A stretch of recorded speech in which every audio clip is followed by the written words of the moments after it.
Hello everyone, welcome at Physicoholic. In today's video, we will revise matter waves in a single shot. जो भी concepts इसमें involved है और जो भी formulas हमारे लिए important बन जाते हैं उनको हम यहाँ पर revise करेंगे एक single shot में। तो सबसे पहले जो हम यहाँ पर अंडरस्टैंड करेंगे that is de Broglie waves. What are de Broglie waves? लेकिन इसको de Broglie waves को अंडरस्टैंड करने से पहले मैं आपको कुछ चीजें बताऊंगा। जो लाइट है, लाइट हमें ड्यूअल नेचर शो करती है। ये दो बिहेवियर्स दिखाती है। एक को हम बोलते हैं पार्टिकल नेचर, ये पार्टिकल नेचर भी शो करती है एंड इसके साथ साथ ये एक वेव नेचर को भी शो करती है। वेव नेचर को भी शो करती है, ये हम सबको पता है। ये जो वेव नेचर है इसमें हम क्या क्या फिनोमिना अंडरस्टैंड करते हैं, इसमें हम कौन कौन सा फिनोमिना पढ़ते हैं। इनमें हम कुछ फिनोमिना पढ़ते हैं, लाइक मैं यहाँ पर बोलूंगा इंटरफेरेंस होता है। अगर मैं इंटरफेरेंस की बात करूंगा, इंटरफेरेंस हम वेव नेचर में पढ़ते हैं। डिफ्रैक्शन जो होता है, डिफ्रैक्शन जो होता है उसको भी हम वेव नेचर ऑफ लाइट में पढ़ते हैं। हाउएवर अगर हम पार्टिकल नेचर की बात करेंगे तो पार्टिकल नेचर में जो पार्टिकल नेचर शो करती है एक लाइट, उसमें हम क्या पढ़ते हैं, उसमें हम पढ़ते हैं photo electric effect. Photo electric effect इसमें हम पढ़ते हैं और इसके साथ साथ लाइक ब्लैक बॉडी रेडिएशन हम पढ़ते हैं। ब्लैक बॉडी रेडिएशन जो है इसको हम पार्टिकल नेचर ऑफ लाइट में पढ़ते हैं। ठीक है, अब बात क्या है, जब 1942 1900 डेट याद रखना, 1942 में जो de Broglie था उन्होंने एक्सप्लेन किया that de Broglie in 1942 de Broglie ने एक्सप्लेन किया। उसने क्या एक्सप्लेन किया, उसने बताया लाइक लाइट, जिस तरीके से लाइट दो बिहेवियर्स को शो करती है, एक करती है ये पार्टिकल नेचर को शो एंड दूसरा नेचर जो हमने अभी पढ़ा उसको हमने बताया कि ये वेव नेचर भी शो करती है। तो de Broglie ने 1942 में एक्सप्लेन किया, उसने बताया जिस तरीके से लाइट ड्यूअल नेचर दिखाती है, मैटर जो होता है, मैटर मींस एनीथिंग, मैटर जो है वो भी ड्यूअल नेचर दिखाता है। मैटर जो है वो भी ड्यूअल ड्यूअल बिहेवियर दिखाता है, वो भी ड्यूअल बिहेवियर दिखाता है। ठीक है ना, तो उसने बताया जब वो भी ड्यूअल बिहेवियर दिखाता है तो एक वेव जो होती है वो एसोसिएटेड होती है। एक वेव जो होती है, wave is associated with the moving particle. जब एक पार्टिकल मूव करता है, जब कोई भी मैटर मूव करता है तो उसके साथ एक वेव एसोसिएट होती है। तो उस वेव को हम क्या बोलते हैं, जो एसोसिएटेड वेव होती है विद द मूविंग पार्टिकल, उसको हम बोलते हैं मैटर वेव। उसको हम बोलते हैं मैटर वेव या उसी को हम बोलते हैं de Broglie wave. de Broglie wave. अब देखो, पहले मैं आपको ये अगेन रिवाइज करूंगा। हमने अभी पढ़ा कि लाइट जो है वो ड्यूअल नेचर दिखाती है, या तो वो पार्टिकल नेचर दिखाती है या तो वो वेव नेचर दिखाती है। तो 1942 में जो de Broglie थे उन्होंने एक्सप्लेन किया कि जो लाइट है वो दो नेचर दिखाती है। इन द सिमिलर वे जो मैटर है, मैटर भी दो नेचर दिखाता है। और जब एक पार्टिकल मोशन में होता है, जब एक पार्टिकल मूव करता है तो उसके साथ एक वेव एसोसिएटेड होती है। उस वेव को हम बोलते हैं de Broglie's वेव और उसी वेव को हम बोलते हैं मैटर वेव। ये थी बेसिक अंडरस्टैंडिंग अबाउट दैट। और इसके बेसिस पे जो de Broglie है उन्होंने कुछ रिलेशंस दी, उनको हम यहाँ पर पढ़ेंगे। तो de Broglie की पहली जो रिलेशन है जो मैं यहाँ पर आपको बोलना चाहता हूं दैट इज एनर्जी की रिलेशन। ठीक है ना, अगर हम क्वांटम थियरी को देखेंगे, अकॉर्डिंग टू क्वांटम थ्योरी जो एनर्जी होती है, energy is given by H multiplied by new. ठीक है ना, इसको हम न्यू पढ़ते हैं। ये क्या होता है, H is the Planck's constant. Here H जो है ये है Planck's constant, Planck's constant. And ये जो न्यू है ये क्या है, ये बेसिकली फ्रीक्वेंसी है, फ्रीक्वेंसी होती है। ठीक है ना, अब अंडरस्टैंड करो, अगर मैं सपोज करूंगा एक फोटान है मेरे पास, अब मैं सपोज करूंगा एक फोटान है मेरे पास, फोटान है और फोटान का मास जो है उसको मैं रिप्रेजेंट करूंगा बाय स्मॉल एम। अब अगर मैं आइंस्टाइन की इक्वेशन पे आऊं, आइंस्टाइन बताते हैं E is equal to M C का स्क्वायर। ये हम सब ने पढ़ा है। तो इसको मैं अगर इक्वेशन नंबर 1 दूंगा और ये मैं बोलूंगा equation number 2। Equation number 1 and equation number 2 से हम क्या कंक्लूड कर सकते हैं, देखो यहाँ पर energy equal to h nu है एंड यहाँ पर energy equal to m c square है। That means from equation number 1 and equation number 2 I can conclude that h nu जो है this should be equal to M C square. Is that clear? ये यहाँ पर important है। That means मैं लिखूंगा H, new के बदले में लिखूंगा c upon lambda, this should be equal to mc square. अब मैंने न्यू के इंस्टेड मैंने यहाँ पर c अपॉन लेमड़ा क्यों लिखा, क्योंकि हमें और एक रिलेशन पता है, हमें पता है c, that means speed of light जो होती है ये किसके इक्वल टू होती है, स्पीड ऑफ लाइट जो होती है ये होती है lambda times mu, that means wavelength multiplied by the frequency is equal to the speed, ठीक है ना। तो यही से मैंने न्यू का यहाँ से मैंने वैल्यू सब्स्टिट्यूट किया और इसमें सब्स्टिट्यूट किया, यहाँ से मैंने न्यू का वैल्यू एक्सट्रैक्ट किया और यहाँ पर मैंने इसको सब्स्टिट्यूट किया, तो मेरे पास ये वाली रिलेशन आ गई, H C upon lambda should be equal to M C square. इसको अंडरस्टैंड किया। अब यहाँ से एक सी और यहाँ से एक सी कैंसिल आउट हो जाएगा, तो मेरे पास जो रहेगा that will be H upon lambda will be equal to M C. और अगर मैं यहाँ पर इसको लेमड़ा की वैल्यू मुझे यहाँ पर बेसिकली de Broglie वेवलेंथ जो है उसकी मुझे यहाँ पर कैलकुलेशन करनी है, तो मैं लिखूंगा lambda will be equal to H and ये एम सी यहाँ पर डिवाइड में आ जाएगा। दैट मीन्स जो de Broglie वेवलेंथ होती है वो होती है H, that means Planck's constant divided by the product of mass and the velocity. ये हमने फोटोन की बात की, एक फोटोन डेफिनेटली मूव करता है with the speed of light और उसी को हम सी से यहाँ पर डिनोट करते हैं, ठीक है ना। अब अगर मेरे पास एक ऑब्जेक्ट होगा, अगर मेरे पास एक पार्टिकल होगा, अगर मेरे पास एक पार्टिकल होगा जो मूव करेगा with speed v, with some velocity v, तो इन दैट केस अगर मुझे लेमड़ा की वैल्यू फाइंड आउट करनी होगी, de Broglie वेवलेंथ की वैल्यू फाइंड आउट करनी होगी, I will write h upon m is the going to be the mass of that particle जो मूव करेगा and v is the velocity with which जो particle है वो move करता है। अंडरस्टैंड किया इसको भी ना, अंडरस्टैंड करना इसको। लेमड़ा मैंने यहाँ पर लिखा h अपॉन एम वी, तो एम वी मैं इसको लिख सकता हूं h अपॉन एम वी के इंस्टेड में यहाँ पर लिख सकता हूं p, p is the linear momentum, because हमें पता है कि जो लीनियर मोमेंटम होता है जो p होता है this is the product of mass times velocity. अगर एक ऑब्जेक्ट का मास m है एंड वो वेलोसिटी v से चल रहा है, जब हमें उसकी लीनियर मोमेंटम को फाइंड आउट करना होता है तो हम बोलते हैं the linear momentum will be the product of mass and the velocity, ठीक है ना। तो यहां पर मैंने इस एम वी के इंस्टेड मैंने यहां पर p लिखा, दैट मीन्स मैंने यहां पर मोमेंटम लिखा। एंड इसके साथ साथ मैं आपको और एक रिलेशन देना चाहता हूं। हमें पता है कि जो काइनेटिक एनर्जी होती है, फॉर एग्जाम्पल मैं यहाँ पर E से लिखूंगा एनर्जी को, जो काइनेटिक एनर्जी होती है वो होती है p स्क्वायर अपॉन 2m के इक्वल टू, ठीक है ना। दैट मीन्स अगर मुझे एनर्जी है, अगर मुझे मोमेंटम लिखना होगा, अगर मुझे मोमेंटम लिखना होगा that will be equal to 2m multiplied by e और इसका रूट आ जाएगा, ठीक है ना। That means 2 times mass multiplied by kinetic energy, ये मेरे पास क्या आ जाएगा, ये आ जाएगा मोमेंटम। अब यहाँ पर मैं मोमेंटम के इंस्टेड में यहाँ पर ये वाली वैल्यू सब्स्टिट्यूट करूंगा, तो मेरे पास जो रिलेशन आएगी वो आएगी h अपॉन, और मोमेंटम के इंस्टेड में यहाँ पर लिखूंगा root of 2 times mass multiplied by e, where E is going to be the energy of that particle, kinetic energy में यहां पर बोलूंगा। अंडरस्टैंड किया इसको भी, इंपॉर्टेंट है। एक बार फिर मैं आपको यही रिवाइज कराऊंगा। देखो एनर्जी हमें पता है, एनर्जी होती है h न्यू के इक्वल टू, ठीक है ना। h एक प्लैंक्स कांस्टेंट होता है एंड जो न्यू है this is basically the frequency. अब अगर हम कंसिडर करेंगे एक फोटोन को, तो आइंस्टाइन की जो इक्वेशन है वो है energy is equal to mc का स्क्वायर, और अभी हमने यहां पर पढ़ा energy is equal to h nu. That means energy यहां पर इस वाले यहाँ का LHS एंड RHS और यहाँ का LHS और RHS को अगर हम कंपेयर करेंगे from equation number 1 and equation number 2, what we will get is HV जो है this should be equal to mc square, that means h and nu के equal to, that means frequency के instead मैंने यहां पर लिखी speed upon wavelength, this should be equal to mc का square. अब c और c एक यहां से कैंसिल आउट हो जाएगा, हमारे पास जो आएगा h upon lambda should be equal to mc। And अगर हमें लेमड़ा की वैल्यू फाइंड आउट करनी है, अगर हमें de Broglie वेवलेंथ की वैल्यू यहां पर फाइंड आउट करनी है, that will be equal to h upon mc। यहां तक क्लियर है। नाउ ये तो हो गई फोटोन की बात। अब अंडरस्टैंड करो, अगर हमारे पास एक पार्टिकल है जिसका मास है m, जिसका मास है m एंड जिसकी वेलोसिटी है v, एक पार्टिकल जा रहा है, इस पार्टिकल का मास जो है वो है m एंड इस पार्टिकल की वेलोसिटी जो है वो है v।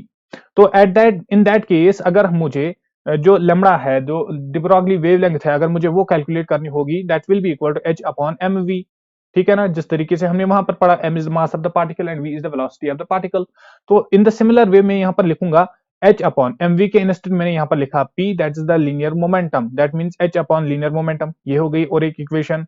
कभी कभी आपको डायरेक्टली लीनियर मोमेंटम दिया होगा तो आप ये वाली इक्वेशन यूज करना।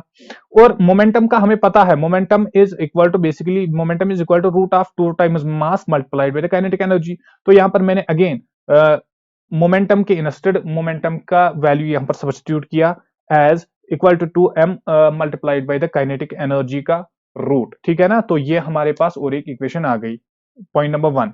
पॉइंट नंबर 2 जो मैं यहाँ पर de Broglie वेवलेंथ में आपको इसने जो रिलेशंस बताई, यहाँ पर मैं जो आपको बताना चाहता हूं, जो सेकंड थिंग है that is de Broglie wavelength associated with the charged particle. यहां पर मैं लिखूंगा de Broglie wavelength associated with A charged particle, charged particle. अब अगर कभी चार्ज्ड पार्टिकल होगा तो उसकी जो de Broglie वेवलेंथ होगी वो कितनी होगी, अब उसको अंडरस्टैंड करना। जो de Broglie वेवलेंथ होती है एक चार्ज्ड पार्टिकल की, देखो हमने अभी पढ़ा lambda is equal to h upon p, where p is the momentum. तो इसी को हमने लिखा h upon root of me, ठीक है ना। तो मैं यहां पर लिखूंगा h upon root of, this is 2, this is m। Kinetic energy के बदले में यहां पर लिख सकता हूं q, that is the charge multiplied by the potential difference, that is v। Understand करना इसको, ये भी यहां पर इंपॉर्टेंट बन जाता है। मैंने सिर्फ यहां पर काइनेटिक एनर्जी के इंस्टेड मैंने यहां पर क्यू वी का वैल्यू यहां पर सब्स्टिट्यूट किया, ठीक है ना। Where Q is going to be the charge of that particle, जिसका हमें de Broglie वेवलेंथ को फाइंड आउट करना है, ठीक है ना। ये अनदर केस हो गया। इसके बाद जो नेक्स्ट थिंग है that is de Broglie wavelength associated with a gaseous molecule. देखो de Broglie's wavelength of a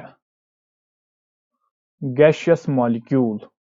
अगर हमारे पास कभी गैशियस मॉलिक्यूल्स होंगे तो उनकी de Broglie वेवलेंथ को हम कैसे कैलकुलेट करेंगे, उसके लिए भी फॉर्मूला याद रखना। जो लैम्डा होता है, जो de Broglie वेवलेंथ का वैल्यू होती है that is equal to h upon, और डिनोमिनेटर में जो हम लिखते हैं वो लिखते हैं हम 3 times m, and this is k and this is t। यहां पर याद रखना जो t है, t क्या है, t बेसिकली एब्सोल्यूट टेम्परेचर है, एब्सोल्यूट टेम्परेचर होता है।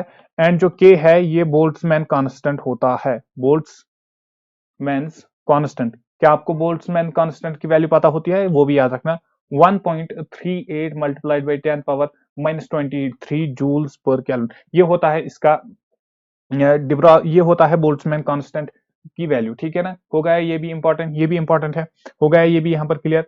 इसके बाद जो थर्ड थिंग मैं आपको बताना चाहूंगा, let me change the pen, okay. इसके बाद जो थर्ड थिंग मैं आपको बताना चाहूंगा that is the ratio of wavelength of photon and electron. अगर हमें देखना है wavelength of photon upon wavelength of electron, अभी अभी हमने पढ़ा वेवलेंथ को हम कैसे कैलकुलेट कर सकते हैं। देखो वेवलेंथ ऑफ फोटोन जो होगी वो कितनी होगी, hc अपॉन एनर्जी, ठीक है ना। इन द सिमिलर ये होगी wavelength of a photon, while as अगर मुझे वेवलेंथ ऑफ एन इलेक्ट्रॉन को फाइंड आउट करना होगा दैट विल बी काइनेटिक, तो मैं बोलूंगा वेवलेंथ जो होगी, देखो यहां पर वेवलेंथ ऑफ इलेक्ट्रॉन में लिखूंगा that will be equal to h upon 2m और इसी का यहां पर रूट बन जाएगा, ठीक है ना। तो अगर मैं इनका रेशियो लूंगा जो मुझे फाइंड आउट बेसिकली करना है, दैट मींस मैं लिखूंगा lambda p upon lambda e, wavelength of photon divided by the wavelength of electron. तो that will be equal to c upon e, and ऊपर ये 2m के ऊपर जाएगा, this will be root of 2m। तो इसको मैं अगर फर्दर सिंप्लीफाइड फॉर्म में लिखूंगा, मैं लिख सकता हूं root of twice, this will be mc square, this will be k, energy के बदले मैंने यहां पर mc स्क्वायर लिखा, multiplied by the k and divide by this will be e का स्क्वायर, ठीक है ना। इसमें से जो भी फॉर्मूला आपको याद रहेगी वो आप यहां पर याद रखिएगा, इंपॉर्टेंट है ये भी, ठीक है ना।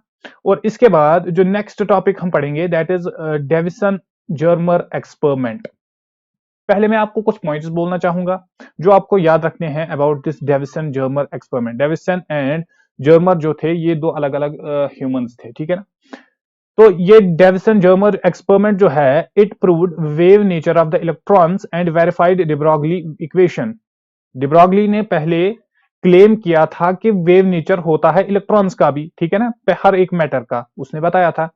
लेकिन उसको कंफर्म किसने किया, उसको वेरीफाई किसने किया, उसको वेरीफाई किया डेविसन जर्मर एक्सपेरिमेंट के द्वारा, उसको वेरीफाई किया गया, उसको कंफर्म किया गया। और इन्होंने प्रूव किया क्या, wave nature of electrons, wave nature of electrons को इन्होंने प्रूव किया, ठीक है ना। अब अंडरस्टैंड यहां पर क्या करना है आपको, पहले हम सेटअप की तरफ आएंगे। यहां पर आप देख सकते हो this the setup of Davisson and Germer experiment. ये हमारे पास एक इलेक्ट्रॉन गन है, इलेक्ट्रॉन इलेक्ट्रॉन गन है, ठीक है ना। और यहां से ये इलेक्ट्रॉन्स निकल रहे हैं, तो ये यहां पर इसको स्ट्राइक करते हैं एट सर्टेन एंगल। ये जो है ये हमारे पास है निकल, निकल का टारगेट ये बना होता है। तो इससे क्या होता है, इससे यहां पर रिफ्लेक्ट हो जाएंगे कुछ बीम, यहां से रिफ्लेक्ट हो जाएगी। लेट अस सपोज कि वो जो बीम है वो जो रिफ्लेक्ट होगी वो होगी at a certain angle theta, ठीक है ना, हो गई वो एक सर्टेन एंगल थीटा से। और ये जो है ये वाला डिटेक्टर होता है, ये डिटेक्टर होता है जो इनको डिटेक्ट करता है। दिस बीम जो मैंने यहां से रिप्रेजेंट की, this is basically the diffracting beam, जो यहां से डिफ्रैक्ट हो गई, ठीक है। ये हमने सेटअप को देखा। अब अंडरस्टैंड क्या करना है, पहले इन पॉइंट्स पे आ जाओ। पहले मैं आपको इन पॉइंट्स पे आ जाओ। Energy of the incident beam can be varied by voltage to the electron gun. जो एनर्जी होती है इंसिडेंट बीम की, फॉर ये है इंसिडेंट बीम, ये जो गन है, यहां से इलेक्ट्रॉन गन है, इससे जो इलेक्ट्रॉन्स निकलते हैं, इसकी एनर्जी को हम वेरी कर सकते हैं। कैसे? By changing the applied voltage. जो वोल्टेज इस पे हम अप्लाई करते हैं उसको हम चेंज कर सकते हैं। दैट मीन्स जो एनर्जी है उसको हम इंक्रीज भी कर सकते हैं एंड डिक्रीज भी कर सकते हैं। Point number 1। पॉइंट नंबर 2 जो यहां पर पहले मैं आपको बोलना चाहूंगा, that is Davison and Germer found that intensity of the scattered electrons was not same for all the angles. इन्होंने ये ऑब्जर्व किया कि जब भी स्कैटरिंग ऑफ इलेक्ट्रॉन्स होती है, यहां पर देखो स्कैटरिंग ऑफ इलेक्ट्रॉन्स हो गई एट सर्टेन एंगल थीटा। इन्होंने ये फाउंड किया कि जो इंटेंसिटी होती है इन वाली बीम का, इन वाली रेज का, तो वो इन स्कैटर्ड इलेक्ट्रॉन्स की जो इंटेंसिटी है वो डिफरेंट होती है for different angles. For example यहां पर और एक है, वो हो गई θ+2 से। ये एक एंगल है, हमने यहां पर एक इमेजिनरी एंगल लिया θ+2। तो यहां पर का एंगल और यहां का एंगल जो है वो डिफरेंट है। दैट मीन्स जो डिफ्रैक्टेड इलेक्ट्रॉन्स होंगे उनकी इंटेंसिटी भी डिफरेंट होगी, ठीक है ना। और यहां पर उन्होंने कंक्लूड क्या किया, उन्होंने बताया जो डिफ्रैक्शन है, जो इंटेंसिटी है, इंटेंसिटी मैक्सिमम होती है 50 डिग्री एंगल पे। अगर ये थीटा की वैल्यू 50 डिग्री होगी तो इंटेंसिटी जो होगी at that time for after diffracting particles वो क्या होगी, वो मैक्सिमम होगी। And voltage at that time क्या होनी चाहिए, 54 वोल्ट्स होनी चाहिए, 54 की पोटेंशियल डिफरेंस होनी चाहिए, ठीक है ना। और यहां पर और एक बात याद रखना, जो यहां से गन से जो इलेक्ट्रॉन्स निकलते हैं वो निकलते हैं on the basis of emission of thermionic emission. Thermionic emission का मतलब क्या होता है, जितनी ज्यादा हीट अप होगी उतने ज्यादा इलेक्ट्रॉन्स मिलेंगे। Emission of the electrons by the heating, ठीक है, इसको अंडरस्टैंड किया। नाउ यहां पर अंडरस्टैंड करना, जो मैंने अभी आपको बताया 50 डिग्री एंगल पे ये मैक्सिमम होती है इंटेंसिटी, एंड 54 वोल्टेज पे पोटेंशियल डिफरेंस पे जो इंटेंसिटी होती है वो मैक्सिमम होती है। तो अगर डिब्रॉगली वेवलेंथ के साथ अगर इसका वेव नेचर एग्जिस्ट करेगा तो जो डिफ्रैक्टेड रेज होंगे वो क्या होंगे, diffracted rays should be X rays. Then diffracted rays जो है वो क्या होनी चाहिए, वो एक्स रेज होनी चाहिए। तो अगर मैं यहां पर ब्रैगीज इक्वेशन को यूज करूंगा, ब्रैगीज इक्वेशन हमने पढ़ी है, बाय ब्रैग्स इक्वेशन, वो क्या बोलती है, 2d sine of theta is equal to n times lambda. That n is the number of n is the going to be the number and lambda is the wavelength. That means अगर हमें यहां पर देखो, अगर हमें यहां पर lambda की वैल्यू फाइंड आउट करनी है वो भी हम कर सकते हैं, एंड अगर हमें यहां पर थीटा की वैल्यू फाइंड आउट करनी होगी वो भी हम कर सकते हैं। ये जो d है ओवर हियर, इस d को हम बोलते हैं distance between the diffracting planes. Distance between diffracting planes, उसको ये रिप्रेजेंट करता है, ठीक है ना। और अगर थीटा की वैल्यू हम देखेंगे, थीटा की value will be 180 minus 5 divided by 2, ठीक है ना। इसको ये जो थीटा एंगल है इसको और एक नाम से हम जानते हैं, इसको हम बोलते हैं glancing angle. Glancing angle for incident beam, ठीक है ना, ये ग्लांसिंग एंगल होता है इंसिडेंट बीम के। और इसको हम और एक नाम से जानते हैं, उसको हम बोलते हैं ब्रैगिस एंगल। ब्रैगिस एंगल, ठीक है ना। अब यहां पर देखो, हमने अभी बताया अगर इसके साथ वेव एसोसिएट होगी तो जो डिफ्रैक्टेड पार्टिकल्स होंगे, जो डिफ्रैक्टेड वेव्स होंगी, वो क्या होनी चाहिए, वो एक्सरेज होनी चाहिए। तो अब हम यहाँ पर एक्सरेज को अंडरस्टैंड करेंगे। एक्सरेज में पहली बात आपको याद क्या रखना है, इसको डिस्कवर किसने किया है और ये प्रोड्यूस कहां से होती है।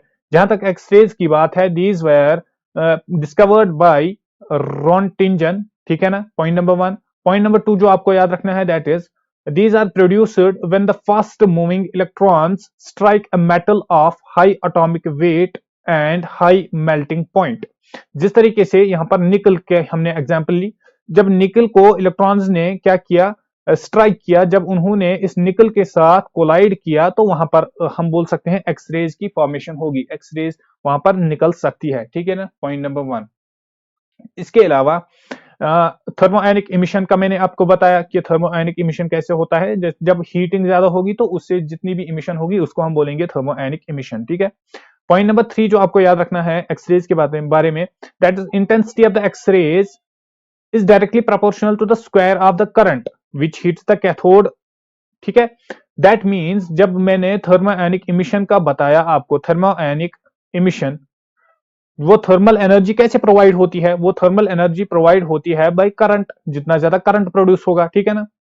और ये जो इंटेंसिटी होती है, अंडरस्टैंड करना, जो इंटेंसिटी होती है एक्सरेज की, ये डायरेक्टली प्रोपोर्शनल होता है to the I square, where I is the current, जो थर्मोआयनिक इमिशन में हेल्प करता है, जो कैथोड को क्या करता है, जो कैथोड को हीट अप करता है। This was point number three. And point number four जो मैं यहां पर आपको बोलना चाहूंगा, that is quality of the X rays. जो क्वालिटी ऑफ द एक्सरेज है, that is measured by the penetrating power. ये इंपॉर्टेंट है, यहां पर जो क्वालिटी होती है, क्वालिटी को हम मेजर करते हैं एज एज पेनिट्रेटिंग पावर, जिसका पेनिट्रेटिंग पावर ज्यादा होगा या जिसका पेनिट्रेटिंग पावर कम होगा। ये थी कुछ basic information about the X rays. अब आते हैं हम प्रॉपर्टीज ऑफ एक्सरेज पे, एक्सरेज की कौन सी प्रॉपर्टीज होती है, ठीक है ना। तो पॉइंट नंबर वन जो मैं आपको बोलना चाहूंगा, जो एक्सरेज होती है, these are electromagnetic waves, these are electromagnetic waves, that means इनमें इलेक्ट्रिक कंपोनेंट भी होना चाहिए एंड मैग्नेटिक वाला कंपोनेंट भी होता है। और अगर इनकी वेवलेंथ की बात हम करेंगे तो वेवलेंथ से भी क्वेश्चन आता है। अगर हम इनकी वेवलेंथ की बात करेंगे, वेवलेंथ जो होती है वो कितनी होती है, 0.1 एंगस्ट्रॉम से लेके 100 एंगस्ट्रॉम के बीच में जो भी वेव्स आती है उनको वो आती है एक्सरेज वाली कैटेगरीज में, ठीक है ना, point number one. Point number two जो एक्सरेज की प्रॉपर्टीज में आपको याद रखना है, दैट इज एक्सरेज जो होती है ये इनविजिबल होती है, एक्सरेज जो होती है ये इनविजिबल होती है, दीज आर नॉट विजिबल, ये विजिबल कभी भी नहीं होती है। हो गया point number two. Point number three जो इंपॉर्टेंट है, दैट एक्सरेज जो होती है दे कैरी नो चार्ज, इन पे कोई भी चार्ज नहीं होता है, ना ये पॉजिटिव होती है ना ही ये नेगेटिव होती है, ये न्यूट्रल होती है। दैट इज वाई आपने सुना होगा कि जो एक्सरेज होती है ये डिफ्लेक्शन नहीं दिखाती है, दैट्स वाई मैं यहां पर आपके लिए लिखूंगा, that's why these are not deflected by electric या मैग्नेटिक या मैग्नेटिक फील्ड्स। जब चार्ज ही नहीं होगा तो ना ही मैग्नेटिक फील्ड डिफ्लेक्शन दिखा सकता है, ना ही इलेक्ट्रिक फील्ड इनको डिफ्लेक्ट कर सकता है। क्लियर है ये वाला पॉइंट भी। इसके बाद जो नेक्स्ट पॉइंट याद रखना है, दैट इज जो एक्सरेज होती है, these travel in the straight line, they travel in straight line, straight line जिस तरीके से लाइट चलती है। एंड अगर हम इनकी स्पीड की बात करेंगे तो स्पीड जो होती है, स्पीड भी इक्वल टू सी होती है, speed is equal to the speed of light, that means c की वैल्यू हमें पता है 3 मल्टीप्लाइड बाई 10⁸ मीटर्स पर सेकंड की स्पीड से ये चलते हैं, अगर हम वैक्यूम की बात करेंगे। इंपॉर्टेंट है ये भी। इसके बाद अगर हम नेक्स्ट प्रॉपर्टी पे आएंगे तो वो याद रखना, ये जो एक्सरेज होती है they obey the phenomena of interference, ये इंटरफेरेंस को भी शो करती है, ये डिफ्रैक्शन को भी शो करती है, डिफ्रैक्शन को भी शो करती है, एंड ये पोलराइजेशन को भी शो करती है, पोलराइजेशन ऑफ द लाइट जो होती है वो भी ये शो करती है। नेक्स्ट इंपॉर्टेंट प्रॉपर्टी जो मैं आपको बोलना चाहूंगा, ये जो है they ionise gases, this is again important. इसके अलावा और एक प्रॉपर्टी है जो प्रीवियस किसी एग्जाम में पूछी गई थी, दैट इज ये जो है they affect photographic plate, photographic photographic plate को ये इफेक्ट करते हैं, ठीक है ना। और एक इंपॉर्टेंट थिंग जो मैं आपको बताना चाहूंगा, जब भी हम मेडिसिनल यूज, जब भी हम हॉस्पिटल जाते हैं तो वहां पर एक्सरे हम करते हैं, ठीक है ना। तो ये जो होती है एक्सरे जो होती है, these can pass through flush, ये पास होती है, पास थ्रू फ्लश से भी ये पास होती है एंड ब्लड से भी ये पास होती है, but not from bones, but not from bones. That is why हमारे पास जो अल्टीमेट इमेज आती है जब हम हॉस्पिटल जाते हैं तो वो किसकी आती है, बोन्स की आती है, फ्लश की नहीं आती है, क्योंकि फ्लश से इजीली पास होते हैं एंड जो ब्लड होता है ब्लड से भी ये पास होते हैं, ठीक है ना। इसके अलावा ये हमने देखा, इसके अलावा और एक याद रखना, ये जो होती है, ये एक्सरे जो होती है, they produce photo electric effect, they produce photo electric effect और कैंप्टन इफेक्ट, कैंप्टन इफेक्ट दोनों ये शो करती है। क्या ये भी क्लियर है? इसके अलावा और एक याद रखना, these are not used in radar, not used in radar. क्यों? बेसिकली ये रिफ्लेक्ट नहीं होती है, जब ये टारगेट पे चढ़ती है तो ये रिफ्लेक्ट नहीं होती है, डिफ्रैक्ट होती है, ठीक है ना। तो एक्सरेज जो हो इनको हम यूज करते हैं, एक्सरेज जो है these are used to detect diseases, these are used to detect diseases and obviously and to cure them। ये थी कुछ प्रॉपर्टीज एंड कुछ यूजेस ऑफ दीज एक्सरेज, ठीक है ना। द नेक्स्ट थिंग जो हम यहाँ पर पढ़ेंगे, that is going to be the types of X ray spectra. X ray spectra जो है उसके कितने टाइप्स है? इसके बेसिकली दो टाइप्स होते हैं, एक होता है कंटिन्यूअस स्पेक्ट्रा एंड दूसरा होता है डिसकंटिन्यूअस स्पेक्ट्रा। तो आपको यहाँ पर पढ़ना है कंटिन्यूअस स्पेक्ट्रा, ये हमारे सिलेबस में है, इसको हम यहाँ पर थोड़ा सा पढ़ेंगे, ठीक है ना। कंटिन्यूअस स्पेक्ट्रा में आपको याद रखना है, जो एक्सरेज होती है, X rays of all the wavelengths are produced. Continuous spectra में वो एक्सरेज आती है, हर एक वेवलेंथ की एक्सरेज आती है, point number one. Point number two, जो कंटिन्यूअस स्पेक्ट्रा के बारे में आपको याद रखना है, कंटिन्यूअस स्पेक्ट्रम के बारे में याद रखना है, जो एक्सरेज होती है वो होती है, जो प्रोड्यूस होती है वो होती है विद द डिफरेंट इंटेंसिटीज। ये इंपॉर्टेंट पॉइंट है यहाँ पर, जो जो एक्सरेज यहाँ पर प्रोड्यूस होती है उनकी इंटेंसिटी डिफरेंट होती है। क्या ये बात भी क्लियर है? बेसिकली अंडरस्टैंड करना। और एक पॉइंट में आपको यहाँ पर बताऊंगा, उसके बाद हम यहाँ पर ग्राफ पे आ जाएंगे। जो लॉस होती है एनर्जी की, लॉस ऑफ, यहाँ पर मैं लिखूंगा लॉस ऑफ एनर्जी जो होती है, that is found as X rays, उन्हीं को हम फाउंड करते हैं and as X rays. That is why मैंने यहाँ पर आपको बताया कि जो एक्सरेज होती है वहां पर every type of and every wavelength is present, every wavelength is produced there, ठीक है ना। अब आ जाइए ग्राफ पे। ग्राफ पे हमारे पास क्या है? देखो ये है intensity and this is the wavelength. Intensity and wavelength के इन बिटवीन अगर हम ग्राफ डालेंगे तो आप देख सकते हो, this is at 10 kilo volts, this is 20 kilo volts and this is 30 kilo volts. आप देख सकते हो कि वेरिएशन कैसे आती है इन जो ये है, जो वेवलेंथ है, जो लैम्बडा है, इसमें कैसे वेरिएशन आती है विद वेरिंग इंटेंसिटी। इंपॉर्टेंट है ये भी, ग्राफ को आप याद रखिएगा। इसके बाद जो वेवलेंथ है इसकी यहाँ पर डिफरेंट इंटेंसिटी है, वो आपने देखा, ठीक है ना।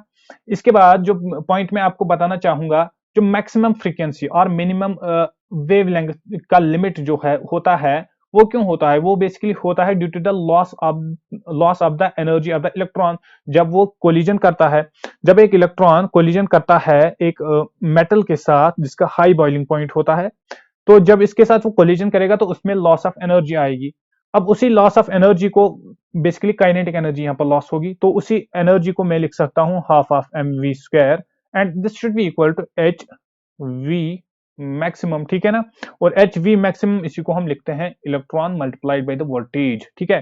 तो H C upon lambda minimum की बात हम करेंगे, ये ऊपर हमने मैक्सिमम की बात की, अगर हम मिनिमम की बात करेंगे, let me change the pen, अगर हम मिनिमम की बात करेंगे तो that should be equal to electron multiplied by the volts. That means जो लैम्बडा मिनिमम होना चाहिए, जो मिनिमम वेवलेंथ होगी वो क्या होगी? H C. अपॉन ये इलेक्ट्रॉन वोल्ट यहां से नीचे आ जाएगा, ये बन जाएगा EV, ठीक है ना। और hc की वैल्यू आप रफली एंगस्ट्रॉम में अगर याद रखना चाहोगे तो h is the Planck's constant, c is the speed of light. तो इसकी वैल्यू अगर आप याद रखना चाहोगे तो वो होती है 12400। अगर हम एंगस्ट्रॉम की बात करेंगे तो रफली आप ये वाला वैल्यू यूज कर सकते हो instead of writing the value of h and multiplying that with the value of c separately. तो यहाँ पर आप सिंपली 12400 एंगस्ट्रॉम्स का यूज कर सकते हो। और डिवाइड में क्या रहेगा, डिवाइड में हमारे पास रहेगा V, ठीक है ना। अगर ये होता है अगर एंगस्ट्रॉम की हम बात करेंगे, ठीक है, इंपॉर्टेंट है ये भी। आफ्टर दैट आते हैं हम मोजलेज लॉ पे। अब मोजलेज लॉ क्या है? मोजले जो है उन्होंने स्टडी किया कैरेक्टरिस्टिक ऑफ एक्सरे स्पेक्ट्रम को on A number of heavy elements, और उसने फाइनली कंक्लूड क्या किया, उसने फाइनली ये कंक्लूड किया that with the increasing z, जब z का वैल्यू इंक्रीज होगा, spectral lines shift towards the higher frequency. z क्या है? z बेसिकली एटॉमिक नंबर है, एटॉमिक नंबर है। मोजले ने बताया with the increasing z value, जब भी एटॉमिक नंबर का वैल्यू इंक्रीज होगा, जो स्पेक्ट्रल लाइन्स होंगी वो शिफ्ट होंगी towards the higher frequency. That means उन्होंने क्या बताया, अगर हम लेमडा, अगर हम रूट ऑफ v जो है this is directly proportional to z। उन्होंने बताया अगर v क्या है, ये एक इमिटेड फ्रीक्वेंसी है, यहां पर मैं लिखूंगा दिस इज इमिटेड फ्रीक्वेंसी। अगर v इमिटेड फ्रीक्वेंसी है एट द एक सब्सटेंस की जिसका एटॉमिक नंबर z है, एट दैट टाइम जो रूट ऑफ v होगा, जो root of this emitted frequency होगा, that should be directly proportional to the z। That means मैं यहां पर अगर प्रोपोर्शनैलिटी वाले साइन को हटाऊंगा तो मैं यहां पर क्या बोलूंगा, जो v होगा, जो v होगा, जो फ्रीक्वेंसी होगी, that will be equal to a times this is g minus b का स्क्वायर, ठीक है ना। अब यहाँ पर क्या आपको देखना है, ये जो a मैंने यहाँ पर लिखा, ये जो a मैंने यहाँ पर लिखा, a क्या है, a and this b, these are both are constants. a and b जो है ये बोथ क्या है, ये दोनों क्या है, ये दोनों कॉन्स्टेंट्स है। a जो है ये बेसिकली साइन ऑफ प्रोपोर्शनैलिटी है, कांस्टेंट ऑफ प्रोपोर्शनैलिटी बोल सकते हो इसको, ठीक है ना। एंड जो b है, जो b है, b बेसिकली होता है nuclear screening constant, nuclear screening constant. अगर b एक न्यूक्लियर स्क्रीनिंग कांस्टेंट होगा तो मैं बोल सकता हूं जो value of a and b होगी वो वेरी करेगी from series to another series. For example अगर मैं L सीरीज की बात करूंगा, मैं फर्क के से ही चलते हैं। अगर मैं के सीरीज की बात करूंगा, जो b की वैल्यू होती है, b की वैल्यू होती है 1। अगर मैं, यह हो गया केस नंबर 1, ये याद रखना। अगर मैं के बाद आता है एल, अगर मैं एल सीरीज की बात करूंगा, अगर मैं एल सीरीज की बात करूंगा तो बी की वैल्यू आती है 7.4 के इक्वल टू। वहीं पर अगर मैं एम सीरीज की बात करूंगा, अगर मैं एम सीरीज की बात करूंगा तो एम सीरीज में जो बी की वैल्यू आती है, बी की वैल्यू आती है 19.2। ये याद रखना, जो बी होता है, बी क्या होता है, न्यूक्लियर स्क्रीनिंग कांस्टेंट, और इसकी वैल्यू डिफर करेगी, इसकी वैल्यू वेरी करेगी from one series to another series. अगर हम x को यहां पर कंसिडर, अगर हम k सीरीज को यहां पर कंसिडर करेंगे, for k series the value of b is equal to 1, for L series the value of b is equal to 7.4 and for M series the value of b is going to be 19.2। अब understand करना, यहां पर मैंने कुछ graphs डाले हैं। अगर हम इस root of v, that means root of frequency, and z, that is the atomic number, that is the frequency, emitted frequency, and this is basically the atomic number।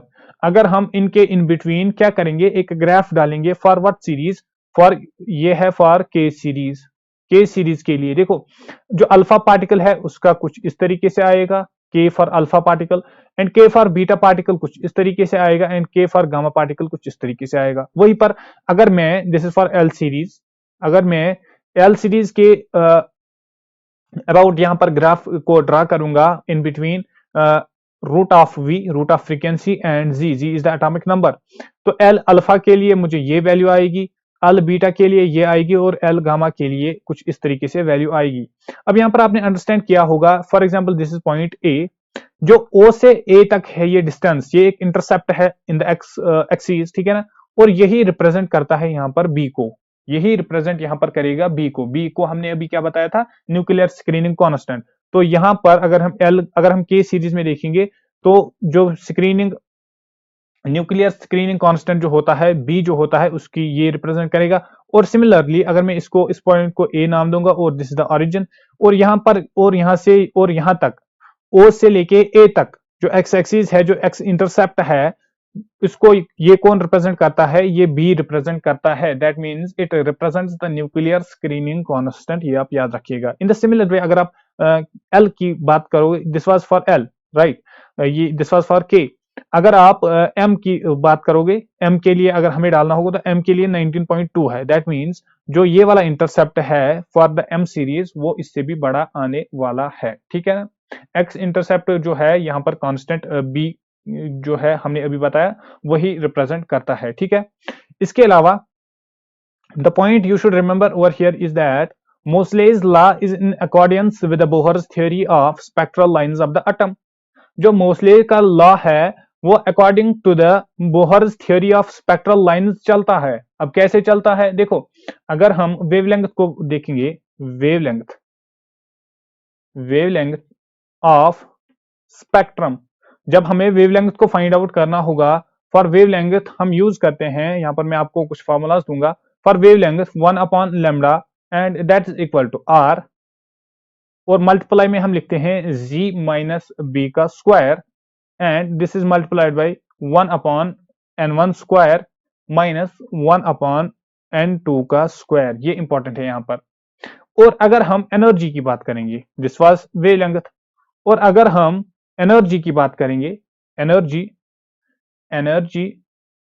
Of X ray radiations, wavelength की हमने अभी बताई, wavelength कैसे करते हैं हम, 1 upon wavelength is equal to r multiplied by g minus B का square multiplied by 1 upon n1 का स्क्वायर माइनस 1 अपॉन n2 का स्क्वायर। इसके बाद अगर हम एनर्जी की बात करेंगे तो एनर्जी को हम कैसे कैलकुलेट करेंगे, डेल्टा ई में यहां पर लिखूंगा, दिस इज द एनर्जी। इसको हमने बताया था एच न्यू के इक्वल टू होता है पॉइंट नंबर 1, और यही होता है एच सी अपॉन लेमडा के इक्वल टू, ठीक है ना। और इसी की वैल्यू अगर हम यहाँ पर देखेंगे that will be equal to R H C.